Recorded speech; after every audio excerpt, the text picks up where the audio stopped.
Bawal mag-cellphone ng 12 years old below. Digital devices is actually a digital cocaine. Kung hindi natin maaayos yung behavior towards cellphone, gadgets, and all, talagang magiging weak yung susunod na generation. Marami sa mga nasa ganong edad ngayon, ang talagang babad sila sa iPad, sa cellphone, TV, talagang nasisira yung mata. Yeah. Nagpunta na sa isang eye center, bumili ng salamin. Meron bang instances na may salamin na sila, tapos nagpunta pa sa inyo dahil hindi mawala-wala yung problem? Nangyayari yun. For example, nagpa-check up siya, masyadong pagod yung mata ng bata. So, mataas yung grado na napipikay. Tendency, that moment, nung chinek siya, yun yung state ng eyes niya. Yun yung grado. And then once na-relax, pwede siyang bumaba. Yun yung nangyayari sa mga pseudo-nearsightedness. It can fluctuate. It's a transient blurring of vision lang siya. Pwede siyang bumaba, pwede siyang tumaas. Yung iba, emotional yung cause. Ganon. Ang daming lumalabas na mga ganong cases. Nowadays kasi mga bata sobrang babad sa gadget. Yeah. Actually, 12 years old below, bawal mag-cellphone. Bawal mag-cellphone ng 12 years old below.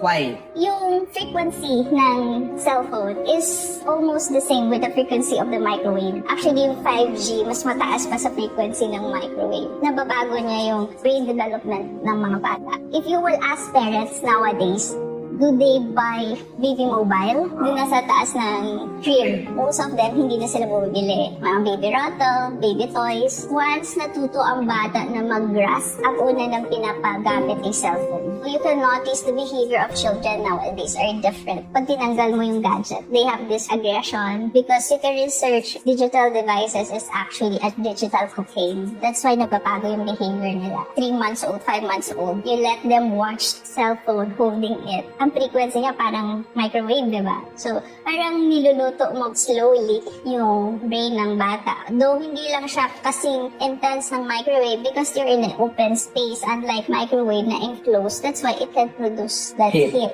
Pero if they're doing that every day, iba yung child development nila. So what's the best thing that parents can do? The only way to stimulate the brain is to move. Most of the children, they don't move. They don't play. Oh, let them play. Yeah. Kailangan pawisan, yung mataya-taya, tumbang preso, di ba, luksong baka nung araw, ganyan, di ba?